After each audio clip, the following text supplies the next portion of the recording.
Nagsimula ang movie na masira ang isang eroplano noong 1945 kaya't bumaba ito sa isla ng Japan at si Shikishima ang piloto ng eroplano. Pagkababa ay nagpunta siya sa isang mekaniko upang ipagawa ito. Pagkatapos ay nakakita siya ng mga patay na mga isda sa dagat. Kinagabihan ay nakarinig sila ng emergency alarm kaya't nang dahil dito ay natakot silang lahat at nakita nila si Godzilla na papunta sa kanila kaya't mabilis silang nagtakbuhan. Sinabi ng mekaniko na maaari nating mapatay iyan sa pamamagitan ng ating machine gun at kailangan mong gawin ito Shikishima. Kaya't kinuha ni Shikishima ang machine gun ngunit nang dahil sa takot ay hindi naman niya magawang barilin si Godzilla, kaya't ang mga sundalo na lang ang bumaril kay Godzilla gamit ang kanilang maliliit na mga baril, at nagalit sa kanila si Godzilla kaya't pinagtatapakan silang lahat nito na parang mga langgam. Takot na takot si Shikishima nang makita niya ito, at pagkatapos ay tumilapon si Shikishima dahil sa napakalakas na pagsabog, at matapos patayin ang lahat ay umungol ng napakalakas ni Godzilla. Kinaumagahan ay nagising na si Shikishima at nakita niyang patay na ang lahat ng kanyang mga kasamahan. At silang dalawa lang ng mekaniko ang nakaligtas sa pagsalakay ni Godzilla. Nagalit sa kanya ang mekaniko at sinabi nito na ikaw ang may kasalanan ng pagkamatay ng ating mga kasamahan dahil hindi mo kaagad binaril si Godzilla. Kaya't sobrang nalungkot si Shikishima dahil sa sinabi ng lalaki. Pagkatapos ay bumalik na si Shikishima sa Tokyo kasama ang lahat ng mga piloto. Pagka-uwi ay nalaman niya na nawasak na ang lahat sa kanilang lungsod ng dahil sa pambobomba pati na ang kanilang bahay. Pagkatapos ay nakita niya ang kanilang kapitbahay at sinabi nito na nakaligtas ka din Shikishima. Tinanong siya ni Shikishima kung nakaligtas ba ang kanyang mga magulang, at sinabi ng babae na hindi dahil namatay ang lahat sa lugar na ito, at pagkatapos ay umalis na si Sumiko. Samantala ay hinahabol ng mga pulis ang isang babae na may hawak-hawak na isang bata. Hinarang ni Shikishima ang babae ngunit binigay nito sa kanya ang hawak nitong sanggol at saka ito tumakas.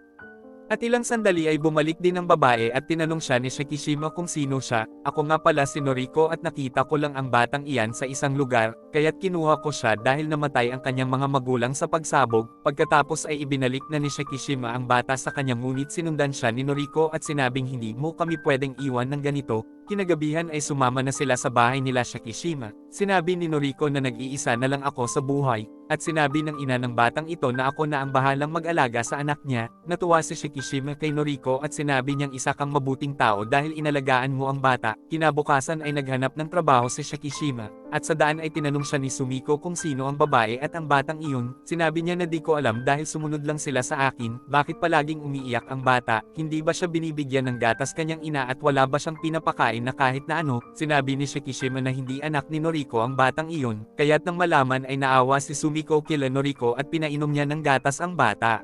Isang araw ay sinabi ni Shikishima kay Noriko na nakatanggap ako ng sulat para sa isang trabaho sa gobyerno, kung saan ay maghahanap kami ng mga bomba sa karagatan dahil naglagay ng mga bomba ang Japan at Amerika sa karagatan noong World War II. Sinabi ni Noriko na napakadelikado ng trabahong iyan. Oo, napakadelikado nito pero makakakuha tayo ng maraming pera para mabuhay tayo at may maipakain sa bata, pero ayokong mamatay ka. Wala namang mangyayari sa akin dahil bibigyan tayo ng gobyerno ng magagandang mga sandata at mga bangka. Pagkatapos ay nakilala ni Shikishima ang isang doktor na head ng kanilang misyon. Nakakita sila ng isang mine bomb at binaril ito ng tauhan ng doktor ngunit hindi nila ito matamaan. Ngunit nang si Shikishima na ang bumaril ay agad niyang napasabog ang bomba kaya't natuwa sa kanya ang doktor. Kinagabihan ay napaniginipan ni Shikishima ng pagpapatayin ni Godzilla ang kanyang mga kasamahan.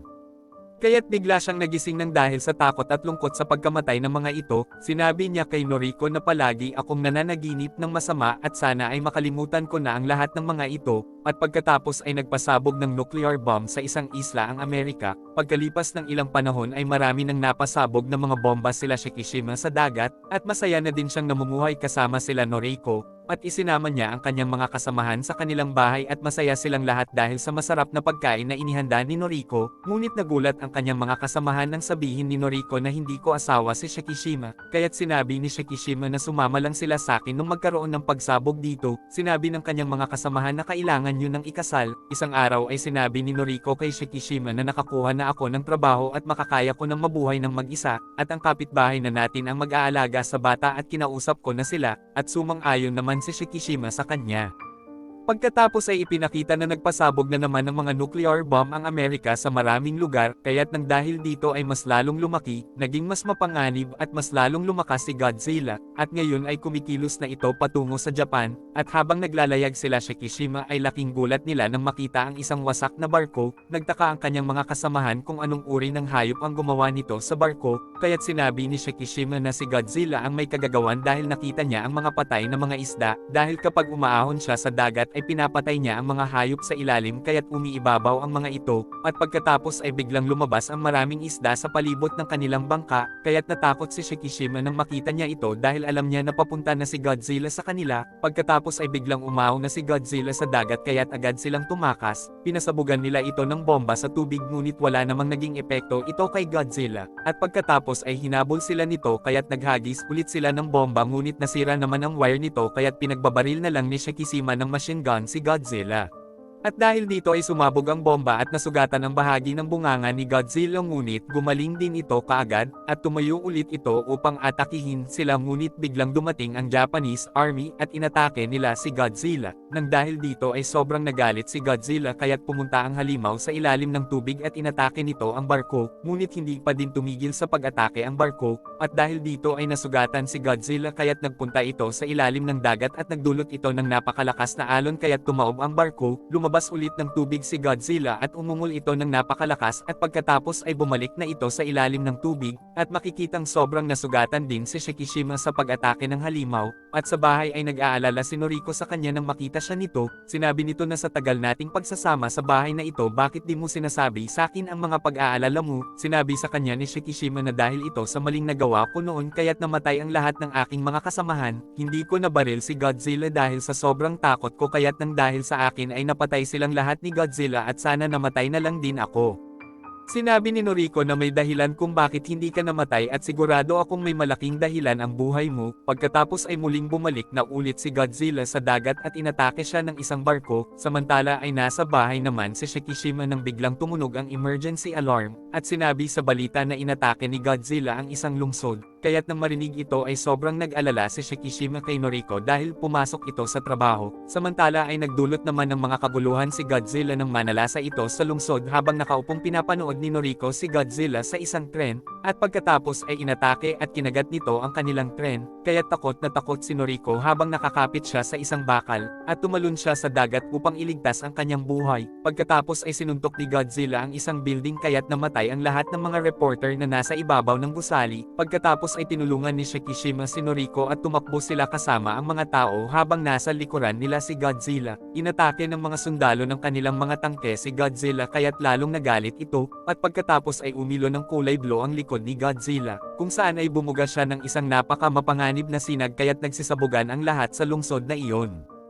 Itinulak siya ni Noriko upang mailigtas siya mula sa isang malakas na pagsabog kaya't nawala si Noriko dahil ito ang tinamaan, ilang sandali ay lumabas na si Shikishima at wala na siyang nakitang mga tao doon at wala na din si Noriko, kaya't nalungkot siya at nag-iiyak ng dahil sa pagkawala ni Noriko, at pagkatapos ay nagalit siya at gusto niyang gumanti kay Godzilla, samantala ay nagsimula ng mag-research ang lahat tungkol sa halimaw, at umuwi naman si Shikishima upang ipagdasal si Noriko, at siya na ngayon ang nag-aalaga sa bata, sinabi ng doktor sa kanya na tayo at ang mga sundalo ang pinili ng gobyerno upang pigilan si Godzilla at may isa akong plano ngayon, pagkatapos ay pumunta sila sa isang meeting kung saan ay dumating ang isang general, sinabi nito na dumarami na ang mga pag-atake ni Godzilla at gumawa ng isang plano ang doktor upang talunin ito, sinabi ng lahat na kahit anong gawin natin ay hindi natin matatalo si Godzilla dahil napakalakas at napakamapanganib nito, sinabi ng doktor na isa akong Navy officer at isa ding scientist, at nagawa naming mapasabog ang kalahati ng mukha ni Godzilla nang pasabugan namin siya ng bomba ngunit kusa din siyang gumaling at lumakas. Ngunit ngayon ay may bago kaming plano, maglalagay tayo ng mga freon cylinder kay Godzilla kaya't mabilis siyang lulubog sa kailaliman ng dagat, at dahil napakalalim ay mamamatay siya dahil sa napakalakas na pressure, at mayroon naman tayong plan B kung walang mangyayari sa kanya, at sa plan B naman ay lolobo ang mga inflatable device kaya't agad nalulutang si Godzilla. At mamamatay din siya dahil hindi niya makakayanan ang massive decompression. Pagkatapos ay sinabi ng doktor sa kanila na upang madala si Godzilla sa tamang lugar sa dagat ay kailangan nilang maghanda ng isang eroplano na puno ng mga sandata, at kailangan ko ngayon ng isang mahusay na mekaniko upang makapaghanda ng ganitong eroplano, kaya't sinabi ni Shikishima na may kaibigan siyang isang magaling na mekaniko. Pagkatapos ay pinuntahan ni Shikishima ang mekaniko ngunit sinabihan siya ulit nito ng dahil sayo kaya't namatay ang lahat ng ating mga kasamahan. Sinabi ni Shikishima na oo alam ko ngunit may pagkakataon na ako ngayon para maitama ko ang pagkakamali ko noon, at kailangan ko ang tulong mo dahil kakailanganin natin ng isang eroplano na ihahanda mo upang mapatay natin si Godzilla, at dahil dito ay matutulungan natin ang ating gobyerno at mga sundalo, at maililigtas din natin ang buhay ng milyong mga tao, kaya't sa wakas ay napapayag na din niya si Tachibana. At sumama na siya kay Shikishima upang ihanda ang eroplano, at naghanda na din ang doktor ng maraming sandata at mga freon cylinder. Pagkatapos ay sumakay na sa isang eroplano si Shikishima kung saan ay sinabi sa kanya ng mekaniko na naglagay ako ng maraming bomba mga sandata at mga cylinder dyan. Pinatay ni Godzilla ang lahat ng mga kasamahan natin noon kaya't ngayon ay gantihan mo siya. Kinabukasan ay ibinigay ng batang babae kay Sumiko ang sulat na iniwan ni Shikishima. At para sa kanya pala talaga ito dahil may pera ang sulat at may bilin si Shikishima na bantayan niya ang bata. Samantala, habang papunta ang barko sa dagat ay gumawa sila ng isang ingay sa tulong ng isang device na nasa tubig upang galitin si Godzilla. Habang lumipad naman si Shikishima sakay ng kanyang eroplano, at nang magalit si Godzilla ay lumabas na ito upang manalasa sa lungsod, at pinagbabaril siya ni Shikishima kaya't hinabol siya ng dambuhala sa dagat. Natuwa ang doktor nang makita niya na nadala ni Shikishima sa tamang lugar sa dagat si Godzilla. Sinabi ng general na maghanda na ang lahat ng mga barko, ngunit bigla silang binugahan ng atomic breath ni Godzilla kaya't nagkaroon ng malaking pagsabog sa dagat, ngunit hindi naman gaanong naapektuhan ang kanilang mga barko. Pagkatapos ay inihulog na nila ang mga freon cylinder sa dagat at inilagay nila ito sa katawan ni Godzilla, kaya't agad na lumubog ito sa napakalalim na tubig at biglang tumigil ito, kaya't natuwa ang lahat dahil inakala nila na namatay na si Godzilla, ngunit hindi naman namatay ito dahil kahit nasa ilalim na ng tubig ay hinihila nito ang kanilang mga lubid, kaya't nalaman nila na buhay pa din ang halimaw, at ngayon ay gagawin na nila ang kanilang plan B, kaya't pinalobo na nila ang mga inflatable device sa cylinder, at mabilis na lumutang paitaas si Godzilla ngunit humintong ito at sinira ang mga levitation device. Pagkaahon ni Godzilla ay tila wala namang nangyari dito, pagkatapos ay naghanda na ito upang makapagbuga ng kanyang atomic breath, kaya't natakot ang lahat at naghintay na lang sila ng kanilang kamatayan, at ngayon ay nawalan na din sila ng pag-asa, ngunit nang dahil sa mga namatay na kasamahan at pagkamatay ng namimiss na niyang si Noriko ay biglang ibinangga ni Shikishima ang kanyang eroplano sa bunganga ni Godzilla. At sa pagsabog ng eroplano ay sumabog din ang mukha nito, kaya't nalungkot ang lahat nang makita nila ang pagsasakripisyo ng sariling buhay ni Shikishima, ngunit laking tuwa nilang lahat dahil nakita nilang naka-parachute pala si Shikishima, at nagpasalamat din sila sa Diyos dahil ligtas ito. Natuwa din si Tachibana dahil sinabi pala niya kay Shikishima na mayroong parachute sa eroplanong iyon, at naging proud siya dahil matagumpay niyang nakumpleto ang kanilang misyon ng dahil sa kanyang talino, at pagkatapos ay ipinakita ang katawan ni Godzilla na walang ulo at nagkapira-piraso ang katawan nito at nahulog sa dagat. Naging masaya ang lahat dahil sa katapangan ni Shikishima, kaya't bilang respeto ay sinaluduhan nilang lahat ito. At dahil tapos na ang kanilang misyon ay bumalik na ulit sila sa base, at masaya silang sinalubong ng lahat, at nang magkita sila ni Tachibana ay niyakap siya nito. Sinabi nito na salamat sa Diyos dahil ginawa mo ito ng buo mong katapangan. Sinalubong din siya nila Sumiko, at pagkatapos ay binigyan siya nito ng isang sulat, at laking gulat at tuwa niya nang mabasa niya ito, dahil galing pala ito kay Noriko at buhay pa pala ito, kaya't agad silang umuwi upang makita niya si Noriko, at nakaligtas pala ito sa pag-atake ni Godzilla ngunit lubhang nasugatan ito, at naging napakasaya nila nang magkita silang tatlo. Tinanong siya ni Noriko at sinabing tapos na ba ang pakikipaglaban mo, at masaya niyang sinabi na oo at nagtagumpay ako, at ngayon ay nagpasya na sila na mamuhay bilang isang pamilya, ngunit may masamang balita dahil ipinakitang nabubuo at gumagaling na naman ang nagkapira-pirasong katawan ng dambuhalang halimaw, at maaaring sumalakay na naman sa kanila si Godzilla. At dito na po nagtatapos ang ating movie. Mag-subscribe ka na po Lods para sa magagandang mga movie na katulad nito. Maraming salamat po sa iyong panunood at pagsuporta. Ingat po palagi Lods. God bless.